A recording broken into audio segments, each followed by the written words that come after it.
Halo, selamat malam. Sekjen PDI Perjuangan Hasto Kristianto resmi ditahan KPK pasca menjalani pemeriksaan sebagai tersangka kasus suap terhadap mantan Komisioner KPU Wahyu Setiawan yang melibatkan Harun Masiku. PDI Perjuangan menuding ada intervensi pihak lain yang memicu penahanan Hasto. Buntutnya, Ketua Umum PDI Perjuangan Megawati Soekarnoputri menginstruksikan seluruh kepala daerah kader Banteng menunda kehadirannya di retret Akademi Militer di Magelang. Instruksi ini membuat 124 kepala daerah PDI Perjuangan dalam posisi dilematis lantaran harus memilih untuk mematuhi partai atau tunduk dalam sistem komando pemerintahan. Hasto ditahan, kader Banteng dilema retret Magelang. Bersama saya Rifana Pratiwi akan membahasnya selama 1,5 jam ke depan dalam Political Show. Bahwa sebagai sekjen PDI Perjuangan, saya dengan kepala tegak siap menerima konsekuensi apabila bagi Indonesia raya kita.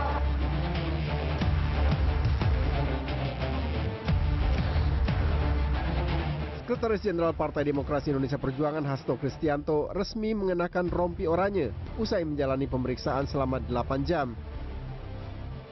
Ini adalah pemeriksaan kedua Hasto dengan status sebagai tersangka dalam perkara dugaan suap pergantian antar waktu Harun Masiku dan perintangan penyidikan. Hasto menyebut penahanan dirinya adalah konsekuensi jabatan sebagai Sekjen PDI Perjuangan. Saya tidak pernah menyesal. Saya akan terus berjuang dengan api semangat yang menyala-nyala. Semoga ini menjadi momentum bagi Komisi Pemberantasan Korupsi untuk menegakkan hukum tanpa kecuali, termasuk memeriksa keluarga Pak Jokowi. Buntut penahanan Hasto Kristianto, Ketua Umum PDI Perjuangan Megawati Soekarnoputri menginstruksikan kepada kepala daerah dari partainya untuk menunda ikut dalam agenda retret yang digelar pada 21 sampai 28 Februari di Akademi Militer Magelang, Jawa Tengah. Megawati juga meminta kepala daerah yang sudah dalam perjalanan menuju Magelang untuk berhenti dan menunggu arahan lebih lanjut. Instruksi ini diteken pada Kamis 20 Februari. Ketua DPP PDIP Said Abdullah meminta perihal ketidakhadiran retret sejumlah kepala daerah di Akademi Militer Magelang, Jawa Tengah tidak dibenturkan dengan PDI Perjuangan. Pernyataan ini disampaikan Said usai 3 jam mengikuti rapat internal partai di kediaman Megawati di Jalan Teguh Umar, Jakarta Pusat, Jumat malam. Ini kan urusan internal, pure urusan internal. Dan sudah ada dekret dari Mendagri bahwa tidak ada retret. Itu tidak berarti ada sanksinya, tidak juga. Jadi jangan dibenturkan urusan retret dengan urusan ketidakhadiran Bupati dari PDI Perjuangan. Sementara itu ditemui Sabtu pagi usai memberikan pembekalan, Menteri Dalam Negeri Tito Karnavian mengatakan bahwa kepala daerah yang tidak mengikuti kegiatan orientasi atau retreat akan mengalami kerugian. Daerah kan dia dipilih oleh rakyat dan dia harus bertanggung jawabkan kepada rakyat kembali. Partai kan hanya kendaraan mereka untuk bisa ikut dalam pemilihan. Ketika dia terpilih, dia tanggung jawabnya lagi nomor 1 bukan kepada partai, tapi nomor 1-nya tanggung jawabnya kepada rakyat yang memilihnya dia. Senin pagi di ruang Es Parman tempat retret berlangsung, sejumlah kepala daerah kader PDI Perjuangan terlihat hadir.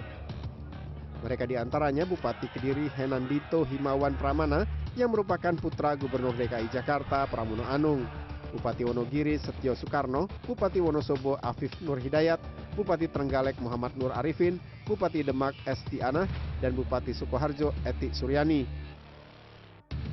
Menteri Dalam Negeri Tito Karnavian menyebut ke-17 kepala daerah kader PDIP telah bergabung pada pukul 21 Minggu malam. Tito juga menyatakan bahwa sejumlah kepala daerah kader PDI Perjuangan bakal bergabung pada Senin siang. Pada Senin siang, 19 kepala daerah dari PDIP tiba di Lembah Tidar Akademi Militer Magelang, Jawa Tengah untuk mengikuti retreat. Mereka dipimpin Gubernur Jakarta Pramono Anung. Selain Pram, ada juga Wali Kota Yogyakarta Hasto Wardoyo dan Bupati Tapanuli Tengah Masinton Pasaribu yang hadir bersama. Hanya saja Gubernur Bali Wayan Koster tidak terlihat ikut dalam rombongan tersebut. Pramono Anung menyatakan telah berkomunikasi dengan Ketua Umum PDIP Megawati Soekarno Putri untuk mengikuti retreat kepala daerah di Magelang. Hari ini kita memulai ikut untuk retreat. Kenapa baru hari ini? Tentunya saya tidak perlu menjelaskan apa-apa, tetapi apapun saya tetap berkomunikasi dengan Megawati dan juga DPP partai. Apa yang kemudian menjadi keputusan bersama, tentunya dengan berbagai pertimbangan, dengan mempertimbangkan sesungguh-sungguhnya apa yang menjadi arahan untuk melakukan penundaan. Pramono menyatakan putusan mengikuti retreat merupakan hasil komunikasi dengan partai. Setelah komunikasi tersebut, ia bersama 36 kepala daerah dari kader PDIP ini akhirnya bisa mengikuti retreat di hari keempat. Tim Liputan CNN Indonesia.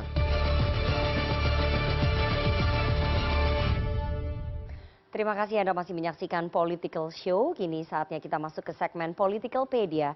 Sekjen PDI Perjuangan Hasto Kristianto akhirnya ditahan KPK Kamis 20 Februari kemarin buntut dari perkara Harun Masiku. Dan berikut perjalanan kasus Hasto yang berimbas pada larangan retret kepala daerah PDI Perjuangan di Akmil Magelang. Kita tunjukkan rangkaian perjalanan kasus Hasto Kristianto ini dimulai 5 tahun lalu pada tahun 2020 8 Januari. KPK melakukan OTT dugaan kasus suap pergantian antar waktu atau PAW anggota DPR yang menyeret kader PDI Perjuangan Harun Masiku dan suapnya ini ditujukan kepada mantan komisioner KPU yang sudah divonis dan menjalani hukuman yakni Wahyu Setiawan. Pada tahun 2024 atau 4 tahun setelah kasus ini bergulir, 10 Juni KPK kemudian memeriksa Hasto Kristianto sebagai saksi. Itu pemeriksaan yang pertama. 23 Desember 2024, KPK menetapkan Hasto sebagai tersangka perintangan penyidikan Harun Masiku dan dugaan suap atau gratifikasi. Jadi ada 2 pasal yang dikenakan kepada Hasto. Slide selanjutnya.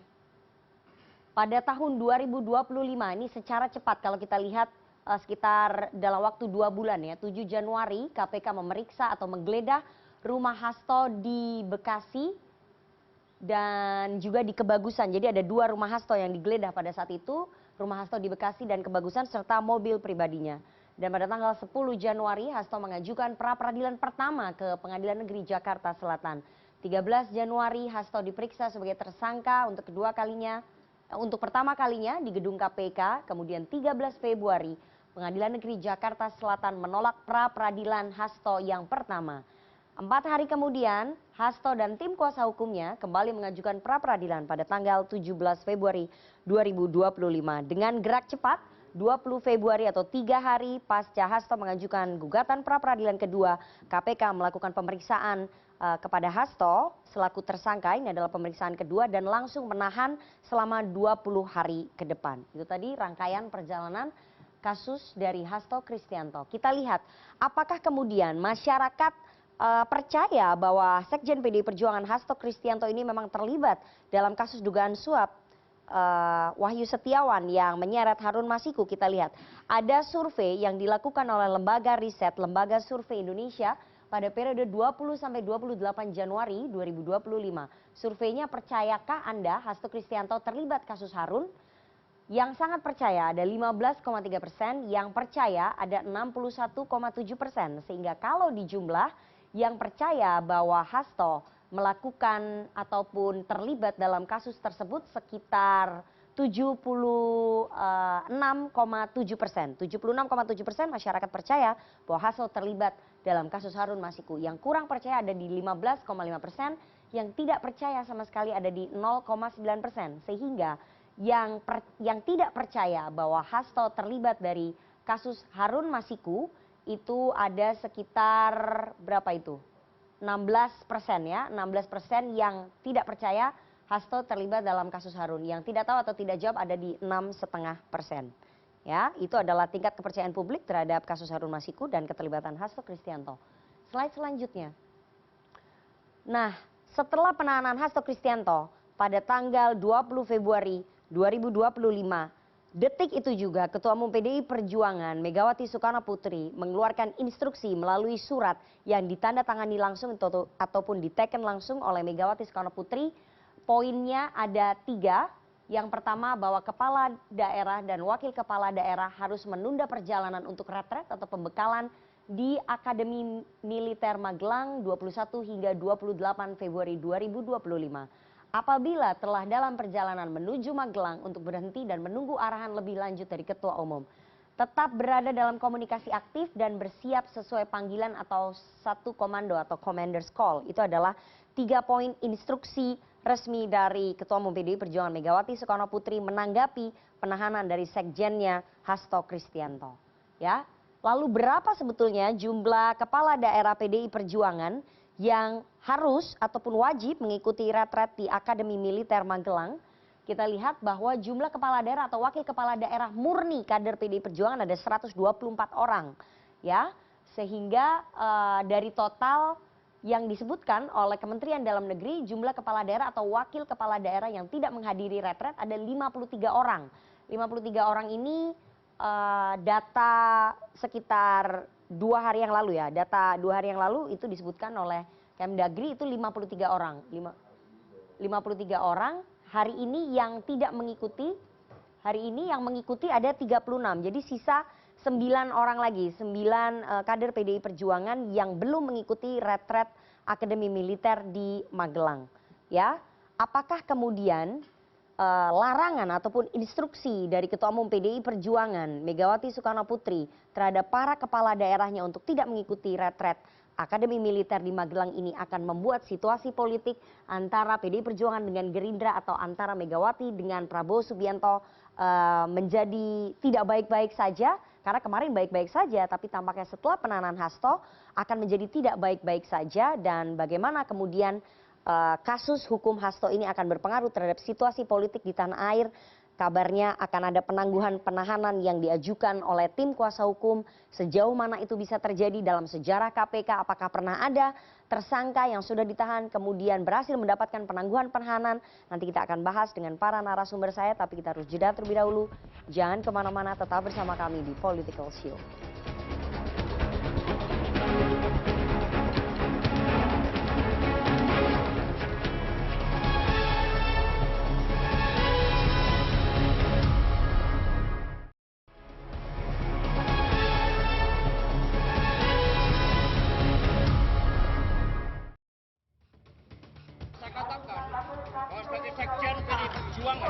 Saya dengan kepala tegak siap menerima konsekuensi apabila bagi Indonesia Raya kita.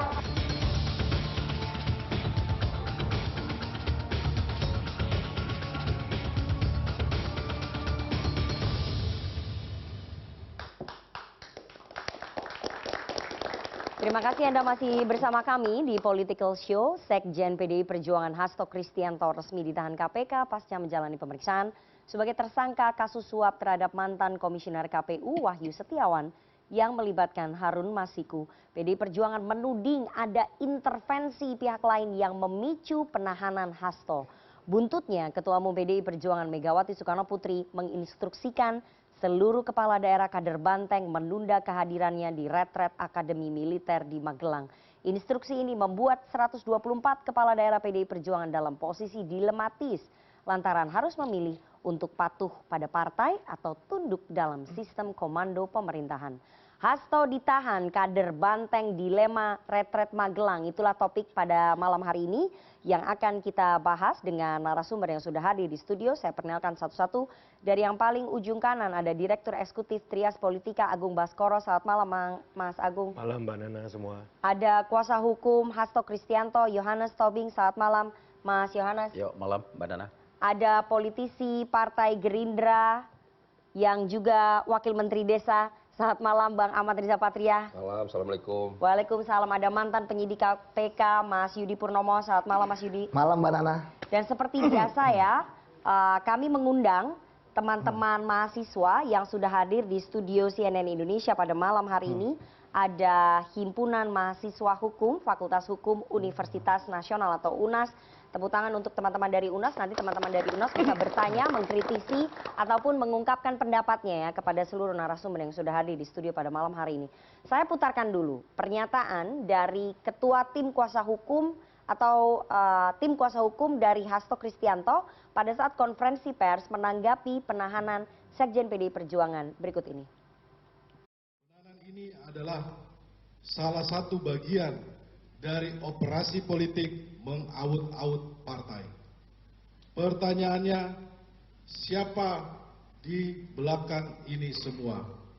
Dugaan kami kuat penahanan ini dikendalikan oleh pihak di luar KPK dengan menggunakan tangan AKBP Rosa di KPK.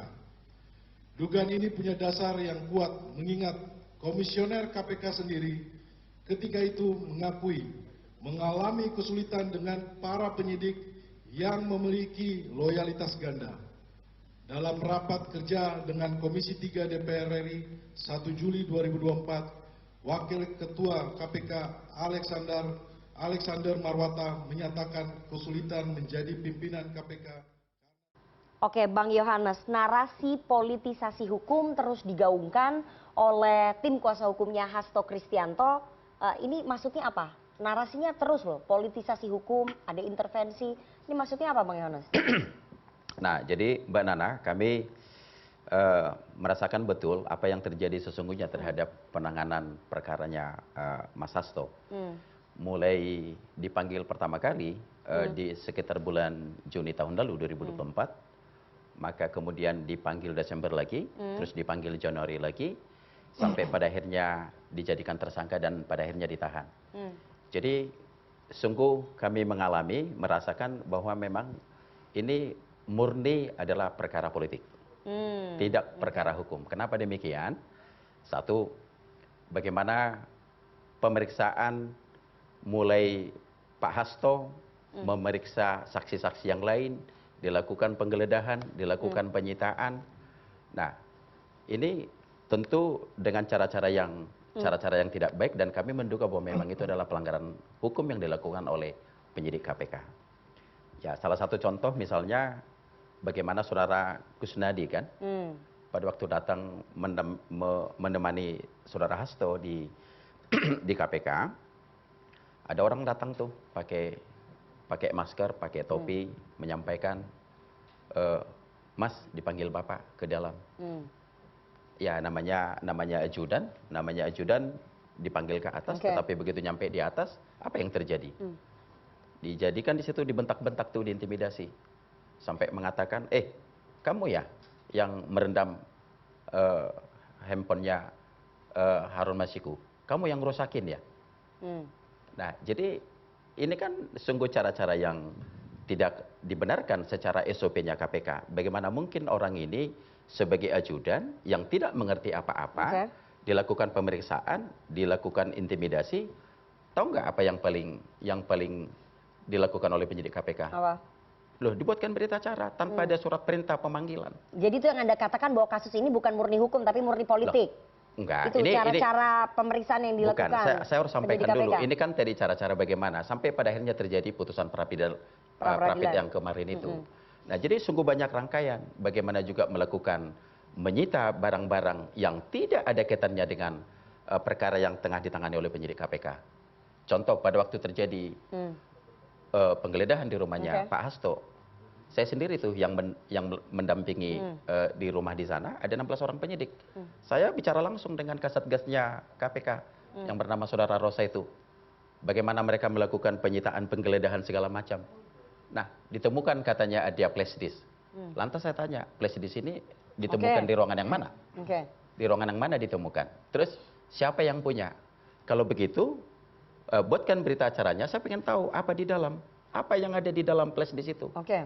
Sampai sekarang saya nggak pernah diberitahu sampai dibuatkan berita acara itu. Tapi tadi Anda mengatakan bahwa ini kasus bukan murni hukum, murni politik, itu dasarnya apa mengatakan enggak, itu? Ini rangkaian dari awal dulu dong. Nah, rangkaian dari awal. Nah, jadi kalau jawaban yang paling tepat, kenapa kami menyebut ini loh murni politik, murni perkara politik? Sekarang gini deh Mbak Nana, Mas Hasto ini bukan pejabat negara, ya kan? Perkara ini tidak sepeser pun merugikan keuangan negara. Kalaupun ini perkara suap, yang sebagaimana ditebuskan pada pengadilan itu, ini kan sudah ingkrah nih, sudah ingkrah. Ini perkara pun memang harus dikerjakan, dilaksanakan. Terlalu besar lembaga KPK untuk menyelesaikan ini. Ya, saya kira cukup Polsek yang menangani perkara cuma 400 juta kok. Ya kan, kenapa harus KPK? Jadi ini rangkaian-rangkaian yang kita rasakan, maka kami meyakini betul ini memang murni perkara politik, bukan perkara Murni hukum. perkara politik itu kenapa? Apakah karena memang targetnya Sekjen PDI Perjuangan untuk menghancurkan partai atau bagaimana? Nah. Atau untuk menyingkirkan Mas Hasto? Itu Mbak Nana sudah jawab. Enggak, makanya itu kan datanya dari Anda, ini murni perkara politik, apa dasarnya? Nah, jadi gini, yang terpenting kan saya kan harus bicara dong bagaimana keadaan hukum ini dilakukan dengan cara yang baik atau tidak. Nah, salah satu pada waktu bagaimana kami mengajukan pra peradilan itu. Pra peradilan itu Mbak Nana, itu kami meminta kepastian hukum. Apakah statusnya seorang tersangka Mas Hasto itu sah atau tidak? Apakah sudah dilakukan secara baik dan benar? Oke. Tapi banyak juga kan tersangka yang mengajukan pra peradilan kemudian kalah. Contohnya Ketua Umum Partai Golkar dulu, Setia Novanto, 2 kali pra peradilan juga ditolak. Artinya bukan hanya Mas Hasto yang mengajukan pra peradilan, tapi banyak juga tersangka-tersangka lain, pejabat-pejabat politik juga yang mengajukan kemudian kalah dan tetap ditahan. Jadi saya tidak dalam membahas perkara orang lain. Jadi artinya begini, kami membawa perkara ini ke pengadilan untuk menguji sebenarnya apakah Mas Hasto ini penetapan ini sah atau tidak. Nah, kan mungkin teman-teman semua udah lihat tuh, Mbak Nana udah lihat bagaimana keputusan pra peradilan itu kan. Satu, dengan alasan katanya ini dianggap obscure label, dianggap kabur dan tidak jelas. Terus kemudian dengan alasan kenapa sprindik yang 2 itu, kenapa dibuatkan permohonan digabung menjadi 1. Emang di mana diatur ketentuan mau digabung kek, mau tidak kek gitu kan. Nah terus pertanyaannya begini, kalau saya mengikuti cara pemikiran dari hakim tersebut, nanti kalau KPK bikin 5 penyidikan sprindik, harus 5-5-nya gugatan pra peradilan. Apa harus kami bikin 50 gugatan? Nah, sementara ajas peradilan tahu nggak Mbak Nana apa? Kan harus mudah, cepat, ringan, sederhana. Nah, jadi nggak ada diatur mengenai itu. Terus yang kemudian, kenapa tidak pernah dipertimbangkan itu saksi-saksi fakta yang sudah kami hadirkan? Ada ahli yang kami datangkan, baik dari termohon maupun dari pemohon. Nggak ada dalam pertimbangan itu. Si hakim bilang ini ada 364 halaman. Setelah kita ikutin cuma 6 lembar diputuskan. Dan tidak ada pertimbangannya, tidak ada penjelasan yang konkret terhadap itu. Kalau Anda menyebutkan, satu lagi yang paling saya mau jelasin. Mbak, yang namanya pra peradilan itu tidak ada putusan yang namanya NO. Ini putusan abu-abu ini. Harus jelas dong, diterima atau ditolak. Nah, kalau itu NO, ini kan hukum acara pidana yang kita pergunakan untuk menguji sah atau tidak. Keputusannya hukum acara perdata, NO. Nah, kalau NO yang dipakai, aku boleh kasasi dong. Iya kan? Nanti kita serahkan ke Pengadilan Negeri Jakarta Selatan. Tapi kalau jadi karena sikapnya seperti itu, ini memang murni gak ada perkara, bukan perkara hukum. Kalau misalnya tadi Anda mengatakan bahwa ini murni perkara politik, tadi Bang Roni Talapesi, tim kuasa hukum lainnya juga menyebut ada intervensi pihak luar terhadap penahanan klien Anda, Hasto Kristianto. Ini siapa yang melakukan intervensi? Nah, kalau soal ada intervensi, ini jujur yang saya rasakan karena saya ikut betul selama persidangan 7 hari. Jadi ada intervensi? Ya tentu ada lah. Siapa yang melakukan intervensi? Siapa? Kalau masalah intervensi dilakukan itu, kan kita sudah lihat putusan ini harus bisa diuji kok kebenarannya. Tetapi faktanya harus gugatan kita yakin betul harus diterima. Yang melakukan intervensi siapa? Siapa yang berkepentingan melakukan intervensi sehingga harus menahan Hasto Kristianto dan memenjarakan kami boleh dong menduga kan? Dugaannya siapa? Kami boleh dong menduga dong. Dengan latar belakang perkara yang betul-betul clear bahwa memang ini murni adalah perkara hukum yang harus kita menangkan, tetapi faktanya kita harus dikalahkan. Gitu loh. Sekarang Mbak Nana apa ya sekelasnya Prof Mulia, ada Bang Magdir, ada Dr. Patra, Dr. Alfon membuat gugatan disebut sumir, tidak jelas kabur. Gimana ceritanya sih Mbak Nana? Jadi siapa yang melakukan intervensi itu siapa? Ini apakah lawan politiknya Mas Hasto? Yang kemudian berkali-kali disebut oleh Mas Hasto, Pak Jokowi. Saya langsung tanya aja, Anda bisa jawab nggak? Nah ini dugaan kami, berarti ada campur tangan seseorang untuk merubah berarti itu benar? Dugaannya Pak Jokowi yang melakukan intervensi? Nah kalau itu kan kamu yang bilang tuh. Kan kita tanya ke Bang Yohanes. Nah gitu. Dugaannya yang melakukan intervensi itu? Loh, itu kan Mbak Nana yang jawab. Jadi kami meyakini ada yang ada intervensi. Ada intervensi dari pihak luar. Saya mau ke Mas Yudi. Mas Yudi, kasus ini murni perkara politik menurut kuasa hukumnya Mas Hasto. Jadi bukan murni hukum, ini murni perkara politik KPK ini berarti. Ya, nggak masalah, sah-sah saja dikatakan bahwa ini politik, sosial gitu kan, ekonomi gitu ya, nggak masalah menurut saya Mbak. Tapi yang penting, yang jelas bahwa saya melihat kan yang penting penyidik itu kan tegak lurus dengan aturan yang berlaku, itu yang pertama. Kemudian yang kedua, kasus ini kan saya pikir penyidik ketika sudah melakukan penahanan, tentu KPK ingin kasus ini selesai, kemudian dibawa ke sidang pengadilan tindak pidana korupsi. Dan kemudian kan juga Pak Hasto kan juga sudah mengajukan pra peradilan yang pertama. Saya pikir KPK kemarin itu kan baik hati sekali gitu ya, menunggu, memberi kesempatan, baru kemudian kan memanggil ya. Sebenarnya kan ketika kemarin memanggil kan di hari Senin ya, artinya kan tidak ada suatu momentum apapun ya di hari Senin, tapi kan kemudian kan tidak hadir ya, dengan mengatakan akan mengajukan pra peradilan yang kedua, dan kemudian KPK pun memanggil lagi ya, karena KPK tidak menerima alasan tersebut ya, bagi KPK kan tidak patut dan tidak wajar gitu. Ketika KPK kemudian melakukan panggilan yang kedua ya, nah di situ kan kemudian di hari sebelumnya kan ada kompes lagi ya, bahwa alasannya masih sama. Tentu ketika alasan masih sama, KPK udah pasti akan menolak, dan kemudian KPK memanggil kembali hari Kamis dan kemudian dilakukan penahanan. Jadi saya pikir sampai saat ini saya tidak menemukan adanya unsur politis ya, karena dari awal ketika Pak Setio Budi melakukan konferensi pers, ada yang menarik ya, bahwa kasus ini dilakukan oleh pimpinan KPK yang baru terpilih dan dipilih oleh semua fraksi yang ada di DPR, termasuk teman-teman PDIP gitu ya. Itu yang pertama. Kemudian yang kedua, ini suaranya bulat Mbak, 5-0. Artinya tidak ada satupun pimpinan KPK yang dissenting opinion. Walaupun sebenarnya itu boleh, karena KPK kan adalah kolektif kolegial. Kemudian ketika dikatakan misalnya Mas Rosa gitu ya, sahabat saya selama di KPK gitu ya, karena kita sering satu tim menangani kasus, ya saya pikir dia adalah orang yang profesional gitu ya. Dia sudah pasti tegak lurus dengan aturan, dan kami sudah biasa menangani kasus politik Mbak. Dan maksudnya gini, kami sudah punya banyak pengalaman lah, semua partai pasti semuanya akan mengatakan ini politis ya, tapi semuanya kan tidak bisa membuktikan ya. Kami menangkap menteri, kami menangkap anggota DPR, DPRD, itu semua kan dari semua partai ya, bupati, wali kota ya Bang ya. Tapi kan kemudian ketika dibilang isu politis dan sebagainya tidak pernah terbukti di pengadilan perkara pokok bahwa ini ada pesan sebagai, pasti ada alat buktinya Mbak. Nggak mungkin mengada-ngada, ada saksi yang diada-adakan, ada bukti yang karena dalam konferensi pers Ketua KPK Pak Setio mengatakan bahwa penahanan dilakukan untuk mencari bukti-bukti. Artinya kan ada asumsi di publik bahwa buktinya ini nggak cukup, makanya harus ditahan orangnya, kemudian untuk menambah bukti lagi. Itu gimana tuh? Itu penjelasannya, ada bukti yang memang dua alat bukti untuk menetapkan tersangka, tetapi ada juga namanya penguatan memperkuat alat bukti ya. Untuk apa? Untuk melengkapi berkas perkara. Kita tahu bahwa untuk memenuhi berkas perkara yang lengkap itu kan harus memenuhi semua unsurnya ya, setiap orang dan sebagainya. Ketika kemudian tadi Bang Jo mengatakan apakah kemudian Pak Hasto itu bisa ditangani oleh KPK, ya bisa, karena unsur menyuapkan tidak dilihat dari penyelenggara negara tapi setiap orang judulnya. Baru kemudian Pak Wahyu Setiawan, barulah dia jelas pegawai negeri atau penyelenggara negara.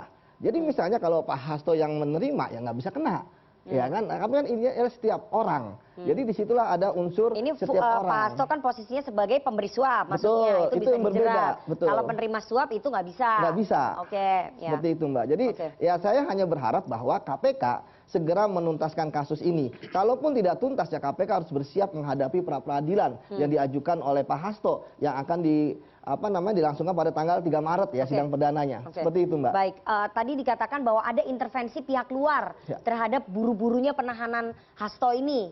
Kira-kira KPK memang bisa diintervensi? Ya nggak bisa Mbak. Kalau kita bicara Anda jujur. yakin KPK nggak bisa diintervensi? Ya, Mbak, yang milih orang politik semua loh. Betul, tapi kan di KPK banyak orang Mbak. Saya suka di KPK, kenapa? Karena di sana itu banyak orang Mbak, dari berbagai macam latar belakang. Dan semuanya itu punya pendapat masing-masing. Ada dari kepolisian, ada dari kejaksaan, ada dari internal KPK. Yang semuanya saling mengawasi Mbak di KPK. Kalau ada melakukan kesalahan Mbak, ya siapapun dia itu akan kena. Makanya kalau misalnya tadi saya katakan, gelar perkara itu kan dimulai dari Satgas. Dari Satgas masuk ke deputi penindakan. Kalau dari deputi penindakan udah oke, baru kemudian dibawa ke pimpinan Mbak. Dan semua hadir di situ Mbak. Ya, dan nggak satu suara ketika misalnya berdebat. Wah ini barang buktinya apa? Ini rekaman penyadapannya apa? Yakin KPK nggak bisa diintervensi? Nggak bisa, mantan Ketua KPK Pak Agus Raharjo pernah bilang dipanggil Presiden Jokowi untuk dia kan sendiri Mbak. kasus Saya ikut kasus IKTP Mbak. Saya baru tahu juga ketika dia mengatakan seperti itu. Kayaknya kaget juga loh. dia nggak pernah memberitahukan pada kita. Kalau kami di penyidik, ya kami kacamata kuda saja. Saya yang istilahnya menjemput Pak Setia Novanto. Ya mungkin yang di bawah nggak bisa diintervensi, yang di atas? Ya ketika tapi tidak pernah ada perintah dari dia kepada kita, Mbak. Karena akhirnya kasus Pak Setia Novanto kan tuntas. Ya jadi seperti itu saya bilang, walaupun pimpinan yang diintervensi, anak buahnya kalau nggak mau. Dan kan saya udah berapa kali Mbak ketika menjadi ketua ada pegawai, Mbak Elvina tahu sendiri, kita gugat pimpinan. Jadi dalam kasus Hasto ini, penahanan Hasto ini nggak ada intervensi? Nggak akan ada, sulit sekali. Pasti Mbak di dalam itu ada yang teriak. Nggak akan, pasti ada yang teriak Mbak. Di KPK itu adalah yang unik. Bahwa semua orang itu mempunyai suara Mbak. Seperti pasti ada muncul di mana-mana. Ada bocor dan sebagainya ketika ada intervensi seperti itu. Oke, Mas Agung, Anda melihat ini murni perkara politik atau murni hukum, atau memang ya ini perkara politik dan hukum dicampur aja jadi satu? Susah untuk memisahkan antara politik dan hukum karena saling berkelindan dalam konteks negeri kita yang demokrasinya belum matang. Dan saya melihat kasus Mas Hasto ini cukup dalam ya, karena mengamputasi tangan kanan Ibu Ketum. Mbak Nana bayangkan tangan diamputasi tangan kanan itu kan bleedingnya luar biasa, menghujam sekali sehingga mau nggak mau Ketum itu mengeluarkan surat instruksi untuk ya menunda retreat, kemudian supaya kader standby.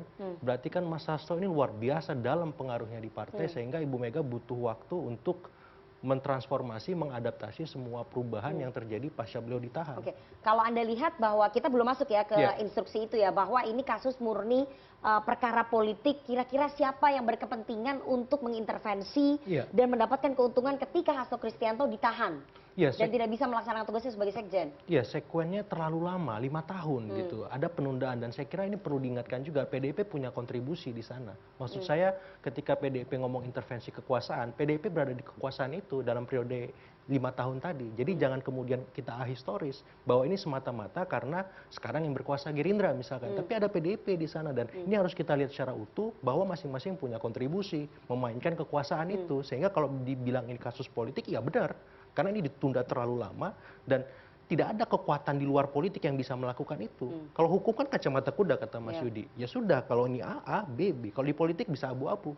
Bisa C, bisa di antara A dan B seperti itu. Jadi saya melihat memang motif politiknya kuat dan itu tidak bisa dimungkiri. Seperti itu. Siapa yang punya motif politik kuat untuk menahan Hasto Kristianto dari luar tadi menurut Anda? Siapa yang mendapatkan keuntungan? Yang selama ini disebut oleh Mas Hasto atau gimana? Ya kalau dalam gelar pasca perkara kemarin Mas Hasto ditahan kan berapa kali diulang-ulang keluarga Solo, Pak Jokowi seperti itu. Dan saya kira ini semacam recall kepada publik, ada semacam arahan untuk membuat common sense yang itu ditujukan agar ya keluarga Solo Pak Jokowi menjadi common enemy seperti itu. Jadi narasi politisasi hukum itu memang sengaja digaungkan sebagai strategi pembelaan ke publik. Ya salah satunya supaya publik objektif melihat kasus ini punya rentetan yang panjang dan memang mau nggak mau kita harus melihat utuh lagi, tidak hanya di masa sekarang tapi juga di masa lalu di mana kasus ini seperti ditahan, tidak bergerak, stagnan dan seterusnya seperti itu.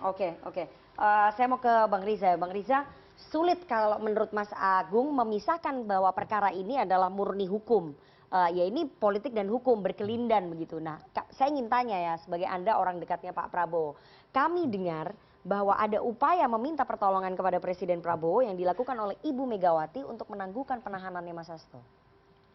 Ya saya tidak tahu sama sekali, beritanya baru dengar dari Mbak Nana. Masa? Udah naik di berita-berita, ada barternya. Yang saya tahu tentu Ibu Megawati sebagai Ketua Umum, sebagai mantan Presiden, memahami aturan hukum dan aturan ketenagaran. Begitu juga Pak Prabowo sebagai Ketua Umum Partai, sebagai Presiden, tentu memahami mengerti ketentuan hukum. Jadi saya kira kedua tokoh ini memahami mengerti batasan-batasan sejauh mana kewenangan kekuasaan yang dimiliki dan saya meyakini tidak akan melakukan intervensi hukum. Itu yang saya pahami. Sejak dulu Pak Prabowo tidak pernah mencampuri antara kekuasaan sebagai partai, apalagi sekarang sebagai presiden, ingin mencampuri masalah hukum. Beliau menyerahkan sepenuhnya kepada penegak hukum. Dulu orang dekatnya Pak Prabowo juga pernah ada yang kena ya? Pak Edi Prabowo Pak Prabowo intervensi nggak? Nggak pernah intervensi.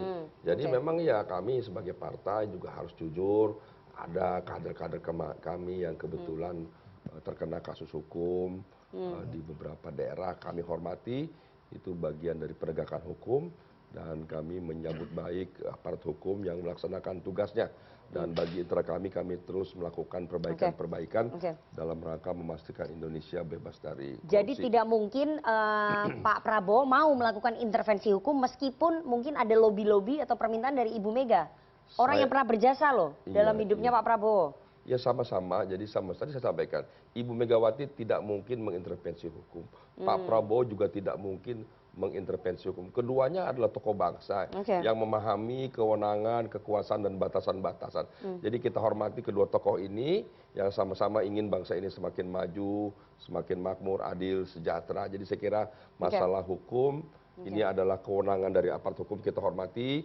Kita juga hormati semua yang terjerat hukum dengan asas praduga bersalah. Dan kita hormati aparat hukum dengan kekuasaan kewenangan yang dimilikinya untuk memutuskan apapun itu. Jadi semua kita hormati sesuai dengan kewenangan dan ketentuan yang ada. Oke, tapi yang ingin saya tanya adalah bahwa apakah ada atau tidak komunikasi politik antara messengernya Ibu Mega dengan messengernya Pak Prabowo soal penangguhan penahanan ini? Masa nggak ada? Ya, saya kira teman-teman di PDIP juga memahami, mengerti ya batasan-batasannya. Kami juga mengerti, memahami. Jadi kita menghormati teman-teman di KPK yang punya kewenangan. Jadi mereka juga punya independensi yang tidak mungkin diintervensi, tapi juga tidak mau diintervensi. Dan pihak-pihak kekuasaan juga memahami, mengerti kewenangan. Jadi kami sangat yakin Pak Presiden, Pak Prabowo dan jajarannya kami di internal tidak pernah mengintervensi kasus hukum. Siapapun itu kami serahkan kepada aparat. Jadi kami hormati semuanya. Baik, Bang Yohanes, tim kuasa hukum sudah mengajukan penangguhan penahanan terhadap KPK. Sudah kami. Ya, apa pertimbangannya? Ya, tentu kami berharap. Tentu dengan keinginan kami kan, kami meyakini betul tidak ada satu hal yang urgent untuk dilakukan penahanan terhadap saudara Hasto Kristianto ini. Maka pada waktu diperiksa, kami karena memang sudah roman-romannya kami lihat memang selesai diperiksakan ditahan, makanya kami siapkan segera permohonan untuk penangguhan penahanan itu. Tapi sebelum ke situ tadi karena si Mbak Nana kejar-kejar saya terus siapa yang soal intervensi kan. Kan tadi disebut sama Mas Agung, benar nggak? Iya, tapi Mbak Nana kan lihat bagaimana ketika Mas Hasto itu sudah menggunakan baju orange tuh. Ya, meminta KPK memeriksa keluarga Pak Jokowi. Bagaimana pernyataan yang cukup kencang dengan kuat kan? Ya, supaya, itu maksudnya apa? Nah itu bagian daripada yang sudah disampaikan Pak Hasto itu. Itu situasi kebatinan yang harus disampaikan. Kenapa sampai saya harus dijadikan seperti ini? Nah itu udah cukup jelas itu. Penangguhan penahanan ini gimana? Bisa dikabulkan nggak? Karena dalam sejarahnya kayak KPK belum pernah ya? Belum pernah. Mengabulkan penangguhan penahanan. Ya, soal penangguhan penahanan namanya juga permohonan toh. Permohonan ini kami menyampaikan alasan-alasan yang kuat di situ. Ya, bahwa di situ juga ada penjamin, jangan salah nih. Bahkan di tingkat DPP akan menjamin itu. Siapa? Ya adalah di penjaminnya dari DPP. Nah maka kami mohonkan untuk bisa ditangguhkan kan gitu. Itu permohonan kita. Tim kuasa hukum pasti berkoordinasi dengan DPP PDI Perjuangan. Anda kader PDI Perjuangan kan? Saya kader. Kader PDI Perjuangan. Pasti tahu bahwa itu juga sudah beredar di media, teman-teman wartawan juga sudah dengar bahwa penangguhan penahanan ini statusnya memang dikomunikasikan. Ada lobby-lobby tingkat tinggi yang dilakukan oleh petinggi PDI Perjuangan dengan petinggi Partai Gerindra supaya status penangguhan penahanan ini dikabulkan. Nah, kalau soal ada lobby-lobby, saya harus bicara dengan rangkaian saya sebagai penasihat hukumnya Saudara Hasto. Ya. Yang kami sampaikan ini karena itu juga dibenarkan secara hukum, nggak ada yang salah di situ. Kami mengajukan surat permohonan, ya tentu kami dengan harapan semoga dengan segala pertimbangan-pertimbangan yang kami sampaikan itu, sekiranya ketua pimpinan KPK bisa untuk mengabulkan itu. Jadi Anda mendengar bahwa memang ya itu kan proses hukum ya, bahwa proses politiknya lobby-lobby itu dilakukan. Kalau sejauh itu saya belum pernah dengar itu. Oke, jadi dari DPP belum mengafirmasi itu ya? Soal untuk misalnya persyaratan untuk melakukan permohonan ini, penangguhan ini, ada keluarga, ada istri. Bila perlu kalau masih kurang juga, ya kan ini ada DPP yang juga untuk mau menjamin. Gitu. Mas Yudi, dalam sejarahnya KPK pernah tidak mengabulkan penangguhan penahanan? Setahu saya nggak pernah ya. Semua pejabat tinggi di Republik ini yang pernah tersangkut kasus nggak pernah dapat penangguhan penahanan. Jadi gini Mbak, memang ketika KPK melakukan melalui penyidik ya melakukan penahanan, ya tentu biasanya memang otomatis ya tersangka akan mengajukan penangguhan penahanan ya, mungkin karena bosen di penjara kali ya atau karena takut ya. Jadi memang pasti pengajuan itu kepada pimpinan KPK karena yang memberikan surat perintah penahanan kan bukan penyidik tetapi pimpinan KPK. Nanti pimpinan KPK setelah membaca surat tersebut kelima-limanya kemudian nanti akan meminta pertimbangan dari penyidik. Ya, penyidik ya nanti akan menyampaikan di depan pimpinan KPK ya kalau memang diperlukan. Kalau tidak komunikasi bisa dengan nota dinas dan sebagainya bahwa misalnya kami tidak bisa memenuhi ya permohonan tersebut atau mengabulkan karena alasan misalnya berkas perkara akan selesai. Ya, bahwa dia dibutuhkan, bahwa kami duga dia akan melarikan diri, kami duga akan mengulangi, pokoknya adalah alasannya. Dengan alasan tersebut kemudian pimpinan ya akhirnya menolak untuk mengabulkan. Itu hal yang biasa dan memang tidak pernah Mbak dalam sejarahnya. Itu sebabnya kenapa. Tapi ini dengan lobby-lobby politik tingkat tinggi bisa masuk angin nggak itu? Nah, ini kan nanti akan dilihat. Penangguhan penahanan bisa keluar. Ya, saya pikir kalau ini keluar pun ya saya pikir itu bukan ada lobby-lobby politik ya, tetapi karena profesionalitas dari penyidik gitu ya. Anda meyakini itu ya? Ya, melihat itulah. Oke, karena lurus banget melihatnya ya. Betul. Karena dalam sejarah KPK nggak ada tuh yang nggak ada. Kalau ada, akan menarik juga Mbak. Ini akan menjadi sejarah. Bagi KPK. Ya, ini kan kasihan KPK-nya lagi naik daun gitu kan. Sekarang dari 60 ke 70 hasil survei Litbang gitu Kompas. Kalau misalnya ada seperti ini kan akan buruk lagi. Walaupun jadi menahan Hasto itu untuk mempertahankan itu ya? Walaupun elektabilitas dan walaupun sebenarnya popularitas bukan dari situ KPK, Mbak. Penegakan hukum kan lebih kepada bagaimana pembuktian seperti itu ya. Namun kan setidaknya kan ada korelasi juga ya kan termasuk indeks persepsi korupsi ya kan yang menaik dari 34 ke 37 begitu Mbak. Mas Agung, menurut Anda lobby-lobby politik dilakukan nggak untuk negosiasi status penangguhan penahanan itu? Sangat mungkin ya, karena hari terakhir ini delegasi kepala daerah dari PDP mulai mengalir ke Magelang. Jadi ada jeda 4 hari masa penyesuaian bleeding tadi, saya melihat ada komunikasi-komunikasi politik yang mungkin saja terjadi di panggung belakang dan sampai pada satu momen teman-teman kepala daerah tadi mulai berdatangan. Tapi juga tidak menutup kemungkinan lobby-lobby itu tidak ada. Kenapa? Karena sepertinya ketika Mas Pram tadi mulai datang ke Magelang, saya belum melihat atau mendengar ada instruksi baru dari untuk Ibu Ketua Umum untuk mengarahkan para kepala daerah ini untuk langsung datang. Jadi ini semacam zona atau situasi abu-abu yang akhirnya membuat ini menyulitkan ya posisinya. Ya, dilematisnya luar biasa gitu. Ini milih negara atau partai kan seperti itu, dan harapannya dengan dilema ini ada semacam ya diskresi atau penyesuaian dari PDIP maupun dari negara bahwa jangan sampai kader-kader PDIP yang kepala daerah ini dirugikan. Tapi Anda meyakini ya bahwa memang ada lobby-lobby tingkat tinggi yang dilakukan soal status penangguhan penahanannya Hasto? Saya menduga ada. Kenapa? Karena jeda 4 hari ini kan waktu yang lama dalam politik. Dan tidak mungkin serta-merta kepala daerah ini kemudian mulai mengalir ke Magelang tanpa ada arahan ataupun instruksi dari Ibu Ketua. Sejauh mana Pak Prabowo kira-kira mau? Kalau menurut Bang Riza nggak mungkin Pak Prabowo mau intervensi, ini terlalu jauh. Kalau bahasa Mbak Nana tadi kan ada messenger-messengernya, bukan Pak Prabowo, bukan Ibu Mega, tapi messenger ini yang kemudian mencari titik temu dan titik tengah. Mungkin tidak menangguhkan, tapi mungkin ada arahan-arahan lain yang membuat bahwa Mas Hasto kemudian retreat dan agenda-agenda lain bisa disesuaikan seperti itu. Oke, baik. Nanti kita akan masuk lebih dalam ya soal dilematis para kepala daerah ini, tapi kita harus jeda terlebih dahulu. Jangan kemana-mana, tetap bersama kami di Political Show.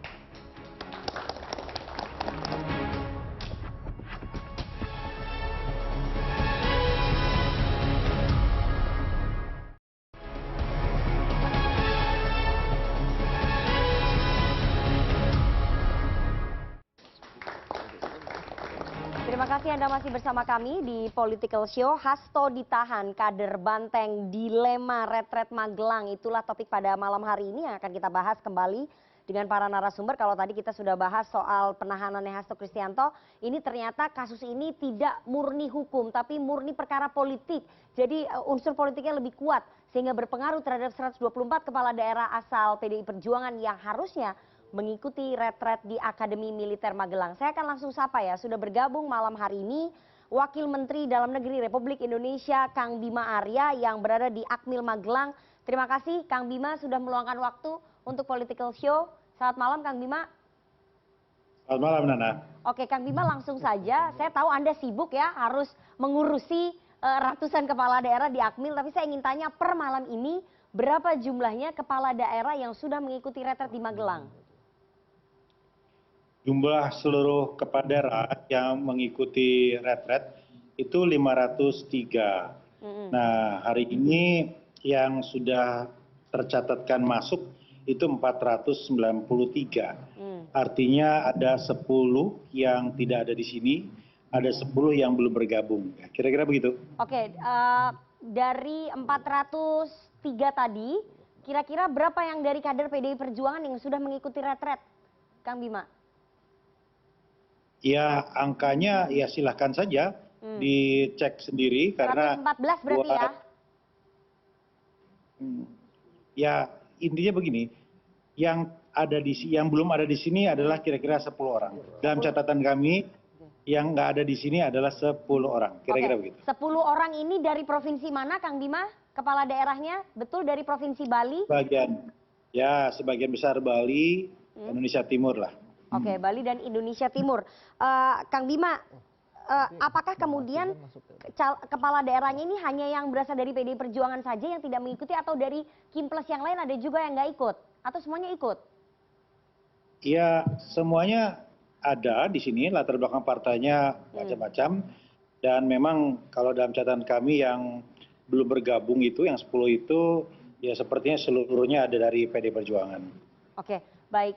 Kang Bima, komunikasi antara Kemendagri dengan PDI Perjuangan seperti apa untuk bisa kemudian membujuk istilahnya ini semua kepala daerahnya harusnya mengikuti dong retret, ini kan arahan langsung dari Presiden selaku kepala pemerintahan begitu. Kalau untuk pentingnya retret, rasanya semuanya juga sudah paham frekuensinya sama begitu. Lebih kepada penyesuaian teknis waktu kedatangan saja komunikasinya. Jadi kami di sini kan nggak ngurusin politik praktis, di sini kami menyusun konsep retret secara keseluruhan, memastikan faktor teknis dipenuhi di sini semua. Nah, jadi kalaupun ada komunikasi ya lebih kepada pertanyaan, lebih kepada memastikan kapan bisa masuk, berapa orang dan sebagainya, karena kan terkait dengan registrasi, pendaftaran, kesiapan tenda, dan hal-hal teknis lainnya. Oke, ada yang menarik ya yang dinyatakan oleh Mendagri Pak Tito Karnavian. Pak Mendagri mengatakan bagi kepala daerah yang mengikuti retret secara penuh akan diberi sertifikat tanda kelulusan. Sementara yang mengikuti terlambat itu tidak ada kata kelulusannya, hanya mengikuti. Ini maksudnya gimana ya, Kang Bima? Begini, jadi memang setiap pembekalan, setiap peningkatan kapasitas kepemimpinan itu pasti ujungnya itu ada semacam sertifikat begitu ya, tanda telah mengikuti. Nah, namun kita kan tentunya harus melihat dulu kenapa tidak mengikuti, berapa lama tidak mengikuti. Ini dalam catatan kami ada hampir 10 kepala daerah yang pamit karena sakit. Kemarin sempat ada yang dirawat di rumah sakit 2 hari, ada yang pamit ke daerahnya dan lain.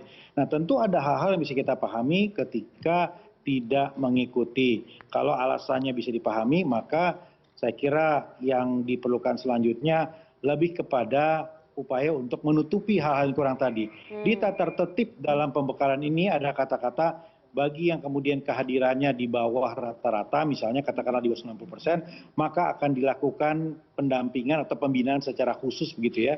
Nah, itu dengan catatan memang ini kepala daerahnya misalnya tidak disiplin, bolos, malas gitu ya, dan telat. Nah, itu pasti ada yang namanya kita ini kan pembina politik dalam negeri. Kita memastikan kepala daerah itu juga disiplin.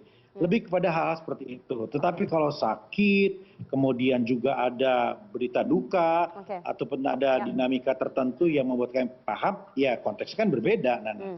Oke, jadi ini yang kemarin terlambat kader PDI Perjuangan ini, kepala daerah PDI Perjuangan ini, nanti lulus apa enggak? Ya, pasti nanti akan dapat sertifikat semua, sama aja. Karena kehilangannya itu kan kehilangan 1-2 hari saja. Ya, tetapi yang penting kan di sini materinya dapat. Di sini merasakan kebersamaannya. Ada 6 target kita di sini dan itu sebagian besar akan didapat oleh teman-teman walaupun terlambat 1 hari tadi. Nah, yang 10 orang yang nggak ikut ini gimana nasibnya? Nggak lulus apa gimana? Ya, opsinya adalah kalau memang misalnya besok belum bergabung, bisa mengikuti pembekalan atau retret berikutnya. Kan masih ada kloter berikutnya, Nana. Ya, betul. Nanti ada keputusan MK, kan ini ada yang di PS ulang sudah ketahuan kan? Ada hasil dari MK.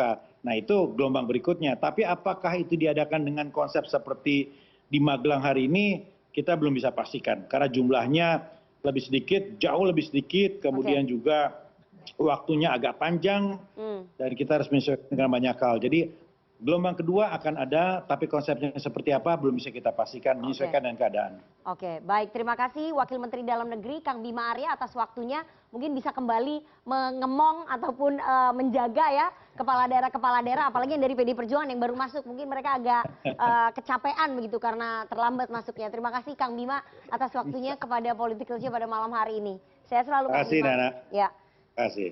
Itu tadi kita dapat penjelasan ya dari Wamendagri. Jadi sisa 10 orang kepala daerah dari PDI Perjuangan yang belum bergabung. Mayoritas adalah dari Provinsi Bali. Tapi saya ingin putarkan terlebih dahulu, saya ingin tunjukkan terlebih dahulu buntut dari penahanannya Sekjen PDI Perjuangan Hasto Kristianto. Ini buntutnya seperti ini. Ini sangat menggegerkan beberapa hari belakangan ini. Kita lihat bersama surat instruksi langsung dari Ibu Ketua Umum PDI Perjuangan, Ibu Megawati Soekarno Putri. Suratnya kita tunjukkan ya di layar sama-sama. Anda bisa lihat itu ada 3 poin. Tadi sebetulnya saya sudah bacakan mungkin di layar. Ya, kepala daerah dan wakil kepala daerah menunda perjalanan. Bahasanya menunda ya, bukan dilarang tapi menunda perjalanan. Jadi memang ditunda selama beberapa hari ini. Sekiranya dalam perjalanan untuk berhenti dan menunggu arahan lebih lanjut. Tetap berada dalam komunikasi aktif dan standby commander call. Nah, apakah kemudian larangan retretnya itu masih berlaku? Kita dengarkan pernyataan Wakil Bendahara Umum PDI Perjuangan Pak Said Abdullah berikut ini. Masih berlaku atau tidak berlaku? Kok yang lainnya udah pada masuk nih? Urusan internal. Dan sudah ada deklarasi dari Mendagri bahwa tidak ada retret. Itu tidak berarti ada sanksinya. Tidak juga. Jadi jangan dibenturkan urusan retret dengan urusan ketidakhadiran Bupati dari PDI Perjuangan. Itu saja. Tadi hari ini ya masih berlaku instruksinya. Masih berlaku. Berarti tidak akan dicabut. Berarti tidak akan dicabut itu. Ya, kita tunggulah. Soal sikap, soal surat sampai sekarang berlaku. Itu pernyataan Ketua DPP PDI Perjuangan Said Abdullah pada hari Jumat. Berarti 1 hari pasca penahanannya Hasto Kristianto dan pasca keluarnya surat instruksi dari Ketua Umum PDI Perjuangan Ibu Megawati Soekarno Putri. Bang Yohanes, saya ingin tanya ya. Jadi pas penahanannya Mas Hasto, surat instruksi itu keluar. Itu bukan suatu kebetulan dong. Itu peristiwa yang bersamaan loh itu. Nah, jadi itu efeknya ya. Sebenarnya kan tadi kan sudah dijawab sama Mas Said sebagai Ketua DPP. Nah, tentu itu adalah karena ini adalah partai politik, tentu memang ada kewenangan-kewenangan ketua umum yang harus mengambil sikap terkait hal-hal yang tengah terjadi di partai PDI Perjuangan. Nah, jadi keputusan-keputusan itu sudah dibuatkan surat ya, saya kira sebagai kader, sebagai pengurus partai ya mereka harus tunduk dan taat terhadap tegak lurus terhadap surat dari ketua umum. Oke. Gitu. Jadi ini adalah reaksi ataupun sikap yang diambil oleh Ibu Megawati setelah penahanannya Mas Hasto. Ini adalah reaksi ya. Surat instruksi itu adalah reaksi atas penahanan Hasto kan? Ya, tentu ini sikap dari Ibu sebagai ketua umum untuk melihat situasi-situasi yang terjadi ya. Nah, maka dibuatkanlah itu surat keputusan itu. Gitu. Tapi kan itu 2 hal yang berbeda. Yang satunya kasus hukum, ini peristiwa pemerintahan di mana para kepala daerah itu kan harusnya tegak lurus terhadap sumpahnya gitu. Nah, itu dia tadi soal surat keputusan itu sudah dibuatkan, saya kira para kader, para pengurus partai itu harus tegak lurus terhadap surat itu. Oke. Nah, Anda sebagai kuasa hukum ya, saya ingin tanya, kami dapat informasi bahwa sebetulnya surat instruksi ini sudah disiapkan oleh Mas Hasto sebagai sekjen itu 2 hari sebelum beliau itu ditahan. Jadi memang surat ini disiapkan sebagai alat bargain. 1/124 nih. Kalau itu perlu diluruskan, itu kayaknya hoax itu. Oke, jadi itu surat nggak disiapkan 2 hari sebelumnya? Enggak lah, gimana karena mau itu beredar loh di internal PDI Perjuangan bahwa itu suratnya sudah disiapkan 2 hari sebelum penahanan Mas Hasto sebagai upaya dari bergen. Dari mana lagi Mbak Nana? Lebih tahu dari abang ya. Ini memang suka. Makanya kita akan itu harus diluruskan, itu nggak ada klarifikasi. dong, nggak ada itu. Jadi Itu berita hoax itu. Nah, gitu loh. Jadi klien Anda tidak pernah mempersiapkan surat instruksi itu? Nggak ada. Jadi kita cukup konsen terkait penanganan Pak Hasto setelah ditahan, maka langkah-langkah apa yang harus mau kita lakukan. Jadi kita masih konsen di upaya itu. Nah, soal keputusan-keputusan strategi politik, sikap politik, ya ini nanti biar DPP nanti yang menjawab itu, kan gitu. Oke, Mas Yudi ya, surat instruksi ini seperti mencampur adukan antara persoalan politik dan juga hukum, seperti menyeret KPK di tengah-tengah. Ini kan surat ini dianggap sebagai reaksi atas penahanannya Mas Hasto gitu. Betul. Dan saya berharap ya KPK biasa aja ya. KPK tidak perlulah ikut campur ke dalam permasalahan politik ya. Biarkanlah politik itu diselesaikan, ada transaksional dan sebagainya. Bagi saya saat ini Mbak, yang penting adalah kasus ini segera tuntas. Itu aja. Sebab kalau tidak tuntas dan berlarut kan kita tidak tahu situasi apa yang terjadi di luar sana. Termasuk misalnya bagaimana mungkin ya, namanya kan orang pun ya, kalau mencoba-coba kan hal yang biasa gitu ya.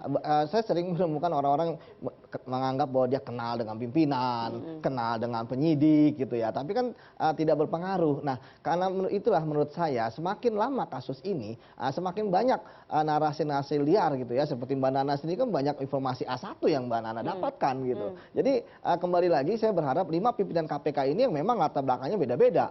Ada yang kepolisian, ada yang kejaksaan, ada yang pernah di BPK, ada yang pernah hakim gitu ya. Saya pikir mereka punya teman di mana-mana. Tetapi yakinlah bahwa saya berharap ketika mereka mengambil keputusan apapun, tetap pertama kolektif kolegial.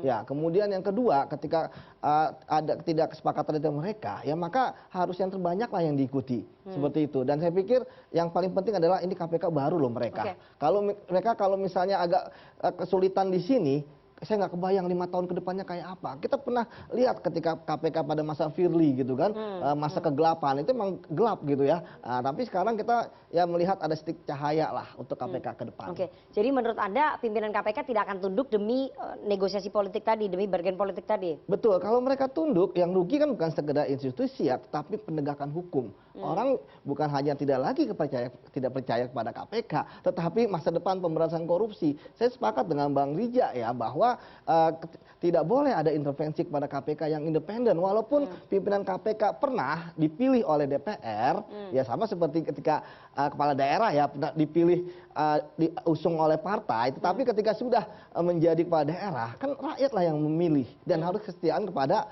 pemerintah. Seperti itu, Mbak. Oke, Mas Agung, Anda melihat surat instruksi ini simbol ancaman nggak dari Ibu Mega ke Pak Prabowo? Karena ini reaksi loh, reaksi tadi dibenarkan oleh Bang Yones, ini reaksi atas penahanan Mas Hasto. Tangan kanannya tadi yang dipotong. Jadi ini aksi reaksi politik dan saya jujur menyayangkan surat itu. Kenapa? Harusnya bukan menunda kedatangan retreat. Misalnya kami tidak hadir di Magelang karena ini tidak sesuai dengan efisiensi anggaran. Misalnya poinnya itu kan luar biasa bagi publik. Jadi itu bahasanya udah bersayap? Ya, jadi ini luar biasa untuk mendidik publik juga. Kalau menunda retreat seakan-akan ini kegiatan partainya Pak Prabowo, padahal ini kegiatan kenegaraan resmi gitu, bukan untuk 1-2 partai, untuk semua. Nah kalau alasannya itu saya sungguh menyayangkan. Kenapa? Karena akhirnya mengafirmasi bahwa kader-kader PDIP itu adalah petugas partai, bukan lagi menjadi pejabat publik. Nah itu yang saya sayangkan. Jadi alasannya misalkan efisiensi publik, atau alasan yang lain kalau ingin menjadi partai oposisi yang substantif, ya kami akan membuat misalkan pansus LPG 3 kg atau pansus pagar makan laut. Itu kan yang diperagakan PDIP di masa lalu, bagaimana gerakan oposisinya luar biasa, mengena, menukik dan tajam. Tapi ketika menunda retreat, kemudian sampai ada yang nggak datang sekarang, saya sungguh sedih sebenarnya. Dan saya berharap ini bisa ditinjau ulang lagi, yang belum datang segera datang. Supaya apa? Supaya ini bisa memberikan semangat optimisme kepada publik bahwa pemerintahan ke depan itu memang bersama, bersatu. Tapi kalau kondisinya seperti ini, ya bukan, ya ini istilahnya political disobedience Mbak Nana. Jadi pembangkangan politik gitu. Terhadap negara, terhadap pemerintah. Tapi kan nggak ada kewajibannya ikut retret itu. Tapi ada aturan hukumnya, Undang-Undang nomor 14 tahun 23 tahun 2014. Bagaimana fungsi pemerintah daerah itu untuk membina pemerintah daerah gitu. Jadi fungsi pemerintah pusat membina pemerintah daerah. Persis, mengawasi gitu. Jadi maksud saya aturannya ada, tinggal mungkin rigidnya apakah perpres, apakah seperti apa gitu. Tapi ini kan resmi gitu. Kenapa nggak kepala-kepala daerah ini hadir? Dan saya menyayangkan itu sih sebenarnya. Jadi itu adalah reaksi berlebihan. Anda mau mengatakan begitu. Ini simbol ancaman juga nggak sih? Iya, tadi political disobedience ya, ancaman kalau misalkan tindakannya demikian kepada sekjen, maka PDIP dalam tanda petik akan melakukan poin 1 dan poin 2. Poin 1-nya menunda retreat, poin 2-nya seluruh kader harus standby dalam commander call tadi. Jadi saya nggak masalah poin kedua, tapi poin ke-1 ini agak mengganggu dalam tanda petik kepentingan orang banyak yang diwakili oleh kepala daerah PDIP tadi. Jadi seolah-olah kepentingan orang banyak itu dikalahkan oleh seorang. Kepentingan partai, kepentingan orang perseorangan, itu yang saya sayangkan dan harapannya ke depan ini bisa diubah polanya supaya lebih baik lagi dan PDIP akhirnya mendapat respon positif dari publik seperti itu. Bang Riza, bagaimana kemudian Gerindra menanggapi surat instruksi pelarangan kader PDI Perjuangan terutama yang kepala daerah mengikuti retret di Magelang ini ya? Yang pertama tentu kami tidak ingin mencampuri ya apapun yang menjadi keputusan PDIP, ketua umum atau partai manapun, itu hak partai manapun. Yang saya pahami, apalagi saya pimpinan di Komisi 2 tadi sudah disampaikan, kepala daerah itu memang dibimbing, dibina, diawasi, didukung oleh pemerintah pusat. Program-program pemerintah pusat harus sejalan dengan program pemerintah daerah, program pemerintah daerah juga harus sejalan dengan pemerintah pusat. Program retret ini sangat baik, tidak hanya meningkatkan hubungan baik, soliditas, keakraban, persaudaraan, tapi juga membangun sinergisitas yang penting antara pemerintah daerah dengan pemerintah. Harus sejalan antara pemerintah pusat, pemerintah daerah itu harus memahami apa yang menjadi visi besar atas cita Pak Prabowo dan Mas Gibran, apa yang menjadi visi besar Indonesia ke depan yang sudah disampaikan oleh Pak Prabowo. Jadi kita semua tidak hanya apalagi kepala daerah sebagai warga negara bangsa yang ingin bangsa ini maju, adil, makmur, sejahtera dan membanggakan, kita harus memahami apa yang menjadi visi besar Pak Prabowo sebagai presiden dan juga akan menjadikan bangsa Indonesia menjadi bangsa yang besar. Kemudian hubungannya apa? Ketika kita sebagai politisi yang bergabung dalam satu partai, kemudian mencalonkan sebagai anggota dewan, seperti saya dulu dan teman-teman di DPR umpamanya, ketika duduk di DPR atau menjadi kepala daerah, apalagi menjadi kepala daerah, itu seragam kita, uniform kita harus kita tinggalkan. Kita harus menjadi pemimpin daerah yang bijak, pemimpin rakyat. Begitu juga Pak Prabowo sebagai presiden. Jadi tunduk pada partai. Jadi tunduk kita bukan pada partai, tunduk kita pada negara, pada bangsa, pada pemerintah. Ya. Pak Prabowo sebagai ketua umum Partai Gerindra umpamanya, sebagai presiden, dia bukan presidennya Partai Gerindra, tapi dia juga presiden Partai Gerindra, presiden partai-partai lain, dan presiden seluruh rakyat Indonesia. Sekalipun ada sebagian rakyat yang memilih calon lain, Pak Prabowo ada presiden seluruh rakyat Indonesia. Begitu juga kepala daerah dari partai manapun, dia punya rakyat yang harus diurusi. Retret ini bagian dari program pemerintah pusat agar kepala daerah bisa lebih cepat melaksanakan program-program agar dapat memajukan daerahnya. Maksudnya karena kan, jadi kalau tidak hadir, di situ ada yang miss. Untuk itu sudah selayaknya semua patuh dan tunduk pada ketentuan aturan yang ada. Jadi Gerindra menyayangkan nggak ketika kemudian kepala daerah dari PDI Perjuangan itu tidak bisa ikut retret? Ya siapa saja ya, bukan cuma PDIP, yang bukan cuma PDI Perjuangan Partai aja, Gerindra, semua ikut. Partai dan seluruh bangsa Indonesia seperti sampaikan Mas Bima tadi sudah tahu tujuan, niat baik dan apa yang dirasakan kami dulu para jajaran Menteri Wamen dan semuanya merasakan seperti apa retret dan manfaatnya. Awalnya orang bingung mau diapain sini, di Akmil kan begitu pikirannya macam-macam. Tapi setelah mendengar, melihat, apalagi kami yang merasakan begitu banyak manfaat yang kami rasakan, akhirnya kami semakin solid, semakin baik memahami visi presiden, memahami bagaimana cara kita untuk segera mengatasi berbagai masalah, mencari solusi-solusi. Dan itu perlu sekali bagi kepala daerah, karena kepala daerah itu adalah perwakilan daripada pemerintah pusat, perwakilan dari seluruh rakyat Indonesia yang ada di daerah masing-masing. Oke, Bang Riza, saya ingin tanya ya, apakah kemudian dengan keluarnya surat instruksi itu akan membuat hubungan antara Bu Mega dengan Pak Prabowo menjadi kurang baik begitu? Ini kan seolah melakukan pembangkangan terhadap pemerintah begitu. Pertama, hubungan antara kedua tokoh ini sudah sangat baik sejak lama. Sejak Bung Karno dan Pak Sumitro. Ya, dengan adanya surat ini? Dan semuanya sangat baik. Dengan ada surat ini kami merasa tidak ada masalah, kami hormati apa yang menjadi keputusan partai, kami biasa saling menghormati, saling menghargai, di satu sisi kita berkoalisi, di sisi lain kita berbeda, itu biasa. Pak Prabowo sering menyampaikan perbedaan itu biasa, kami menghargai. Justru penting adanya berbagai pendapat dalam rangka memberi masukan pada pemerintah. Jadi tidak ada masalah bagi kami, itu menjadi keputusan partai. Namun saya pribadi tentu berharap teman-teman kepala daerah semua bisa ikut. Dan ternyata alhamdulillah betul, cuma tinggal 10, insya Allah nanti bisa ikut di gelombang berikutnya. Baik, Mas Agung, Anda meyakini bahwa hubungan Pak Prabowo dengan Bu Mega akan baik-baik aja ya? Meskipun keluar ini, kalau menurut menurut Bang Riza sih baik-baik aja. Tapi pada kenyataannya ini akan menyulut nggak sih percikan-percikan antara kedua tokoh ini, Pak Prabowo dan Bu Mega? Iya, tadi pagi kan ada peresmian Danantara, Mbak Nana. Itu Danantara diresmikan, hanya ada 2 presiden yang hadir, Pak SBY dengan Pak Jokowi. Ikut satu mobil golf lagi? Persis. Nah, Ibu Mega diundang juga tapi nggak datang. Jadi saya melihat politik nasi goreng itu susah dimasak dalam waktu dekat.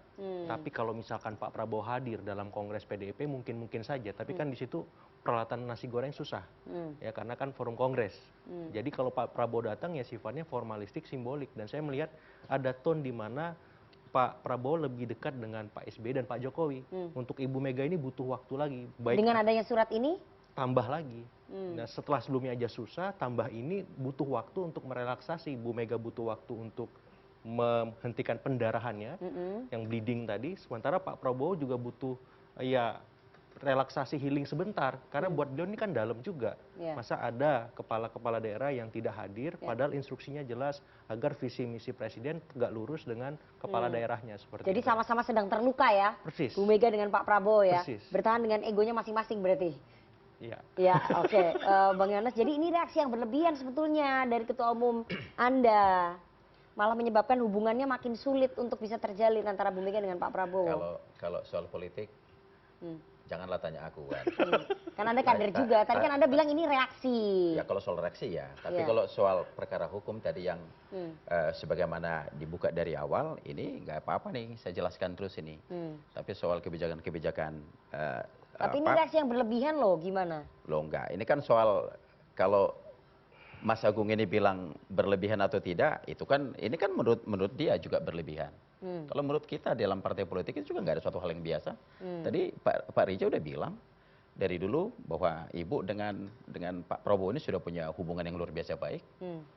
Sama-sama pernah maju dulu.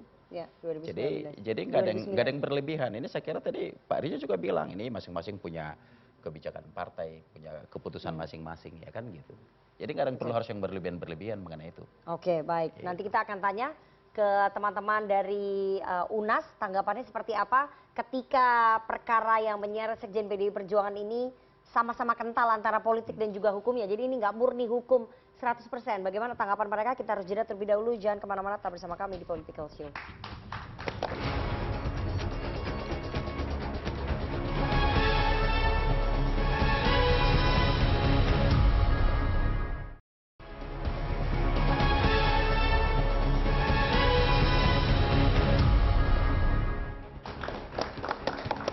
Terima kasih Anda masih bersama kami di Political Show dan kita akan langsung bergabung dengan teman-teman mahasiswa hukum Fakultas Hukum Universitas Nasional. Silakan perwakilannya dari UNAS. Baik, selamat malam. Sebelumnya saya Devi Ramadhani, Ketua Umum Himpunan Mahasiswa Hukum Fakultas Hukum Universitas Nasional. Jadi mungkin pada malam ini nantinya pernyataan yang saya bicarakan di sini bisa ditanggapi oleh bapak-bapak narasumber ataupun diberikan jawaban. Jadi yang ingin disampaikan adalah sebenarnya pada saat Pak Hasto memberikan pernyataan bahwa beliau ini meminta untuk KPK untuk melakukan pemanggilan ataupun pemeriksaan kepada Pak Jokowi ataupun beserta keluarga Pak Jokowi gitu loh. Dan berdasarkan red yang diinstruksikan langsung oleh Ketua Umum PDIP yaitu untuk meminta kadernya untuk menunda keberangkatannya, itu adalah sebuah bentuk sikap politis yang diberikan dari PDIP sebenarnya. Jadi mengapa PDIP itu menunjukkan sikap seperti itu, bahwasannya kalau misalnya jadi itu Pak Prabowo juga memberikan pernyataan bahwa kalau misalnya kepala daerah yang tidak datang ke dalam agenda retret silakan mundur saja. Tapi di sini Presiden Prabowo tidak berani membenturkannya langsung dengan PDIP kayak gitu loh. Jadi kayak PDIP ini memiliki kekuatan yang cukup besar juga dan berpengaruh dalam pemerintahan sebenarnya. Jadi pertanyaannya? Jadi apakah pada pemanggilan yang diminta oleh Pak Hasto untuk memanggil keluarga Pak Jokowi, sedangkan di sini juga banyak permohonan ataupun laporan sebenarnya kepada KPK untuk melakukan pemanggilan kepada Pak Jokowi. Mengapa? Dan juga tadi dibahas terkait intervensi dan lain sebagainya gitu loh. Dan bagaimana tanggapan KPK terkait pernyataan Pak Hasto tersebut yang cukup kontroversi gitu di mata publik. Terima kasih. Satu lagi. Baik. Assalamualaikum warahmatullahi wabarakatuh. Waalaikumsalam. Perkenalkan, nama saya Iqbal Pratama. Saya anggota dari Himpunan Mahasiswa Hukum Universitas Nasional. Pertanyaan saya singkat saja, menurut pandangan para narasumber, kira-kira ke depannya bagaimana sikap daripada Partai Demokrasi Indonesia Perjuangan? Apakah sikap ke depannya partai ini setelah buntut dari penahanan Bapak Hasto Kristianto ini, apakah akan semakin mengeras atau melunak sikap partainya?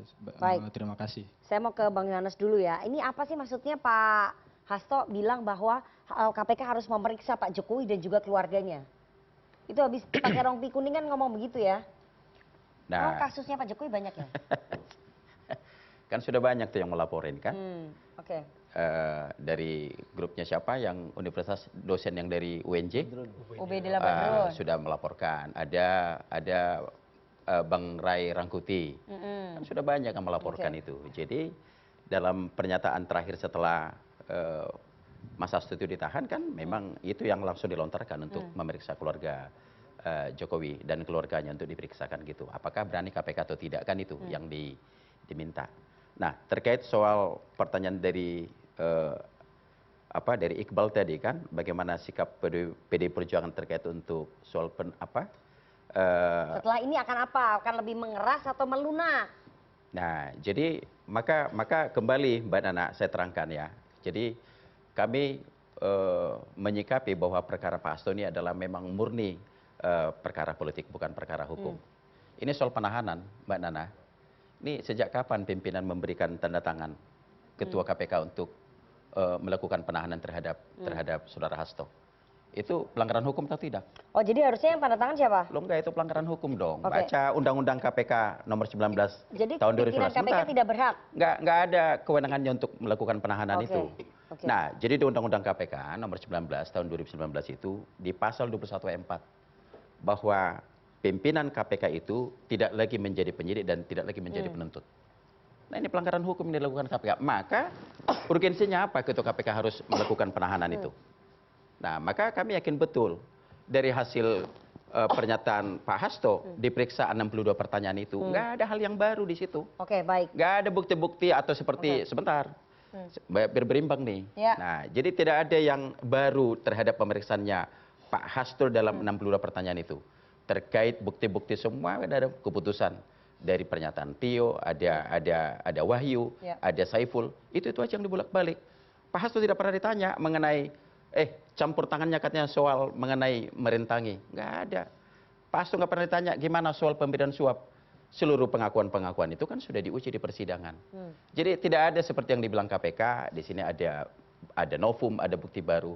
Dalam hukum acara pidana nih, Mbak Nana, kalau soal di tingkat penyidikan, penyelidikan, kita tahu ada novum, ada bukti baru, ada upaya baru. Nah, kalau novum itu tentu kita kenal apa? Ada upaya yang luar biasa yang disebut dengan peninjauan kembali. Nah, tetapi kalau di tingkat penyidikan itu tidak pernah kenal ada bukti baru, ada novum baru. Jadi sungguh banyaklah kejanggalan, banyak memang yang intervensi, terakhir sampai kepada penahanan Pak Hasto ini. Nah, itu yang menjadi poin-poin keberatan kita. Gitu loh. Baik, bahwa pimpinan KPK tidak punya hak untuk melakukan ataupun menandatangani surat penahanan berdasarkan Undang-Undang KPK yang baru. Ya, Sebenarnya itu kan juga menjadi concern kita ketika tahun 2019 ya, ketika semua partai setuju terhadap revisi yang melemahkan KPK, di mana salah satunya adalah dihilangkannya klausul ya bahwa pimpinan KPK bukan penyelidik, penyidik dan penuntut umum. Dan kemudian kan juga itu salah satu yang kita uji juga. Ini sekarang gimana? Ya sekarang silakan saja Bang Jo dan teman-teman menguji lagi gitu kan. Ke MK.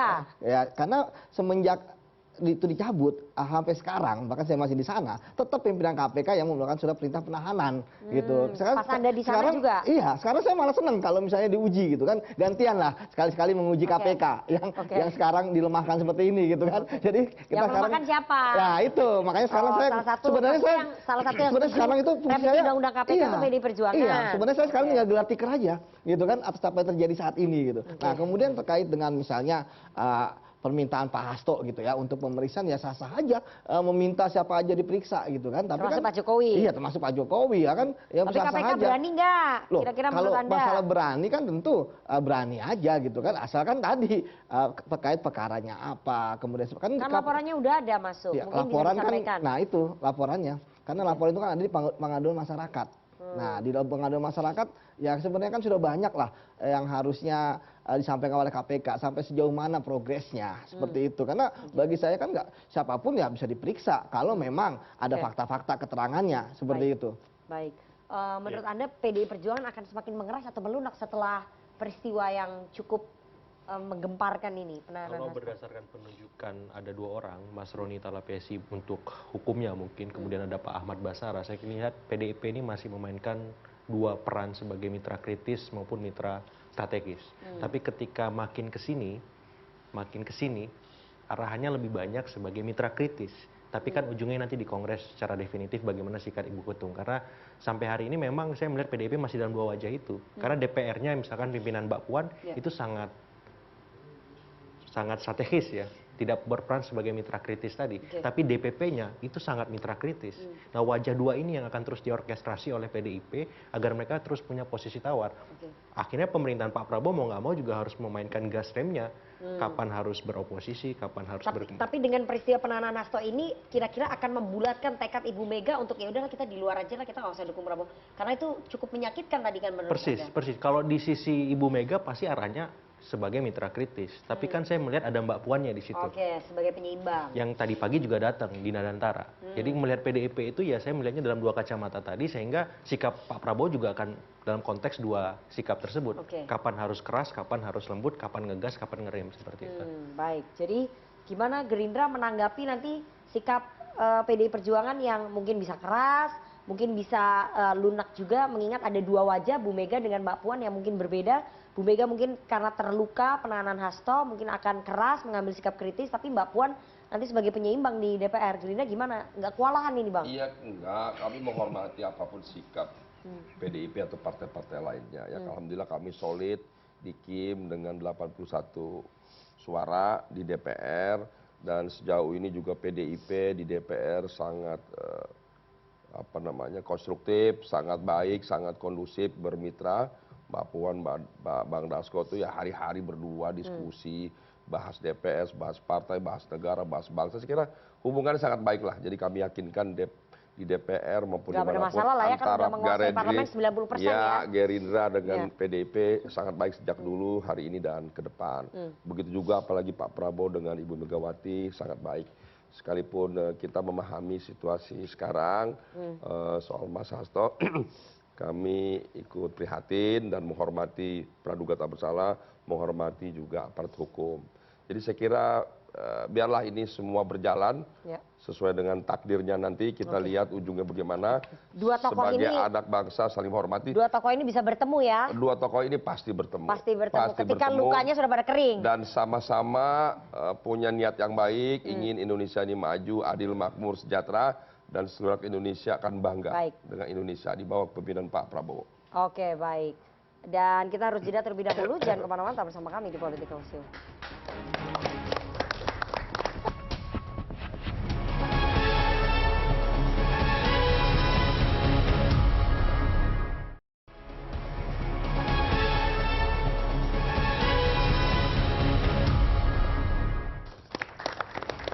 Ya, itu tadi perbincangan kita selama 1,5 jam ke belakang terkait topik Hasto ditahan, dilema kepala daerah PDI Perjuangan untuk ikut retret Magelang ya. Kita tunggu apakah nanti 10 orang kepala daerah dari PDI Perjuangan akan ikut bergabung atau ikut nanti kloter kedua, dan apakah penahanan Hasto Kristianto ini akan berpengaruh terhadap peta politik di tanah air. Apakah PDI Perjuangan akan semakin mengeras, mengambil sikap yang lebih kritis karena kecewa mungkin tidak ada negosiasi ataupun lobby-lobby yang berhasil untuk bisa menangguhkan penahanan dari Hasto Kristianto, dan apakah kemudian KPK akan mengabulkan penangguhan penahanan atau justru ngegas untuk segera mempercepat pelimpahan berkas ya di kejaksaan. Dan kita juga masih menunggu hasil dari gugatan pra peradilan kedua yang mungkin saja bisa menjadi celah Hasto Kristianto untuk bebas dalam kasus dugaan suap Harun Masiku ini. Kita akan tunggu nanti waktu yang akan menjawab. Terima kasih kepada seluruh narasumber yang sudah hadir di studio pada malam hari ini, dan juga teman-teman mahasiswa dari Fakultas Hukum Universitas Nasional yang sudah hadir di studio pada malam hari ini. Kita akan ketemu Senin pekan depan jam 20.30 waktu Indonesia Barat di episode Political Show selanjutnya. Saya Rifana Pratiwi pamit, selamat malam, sampai jumpa. Terima kasih.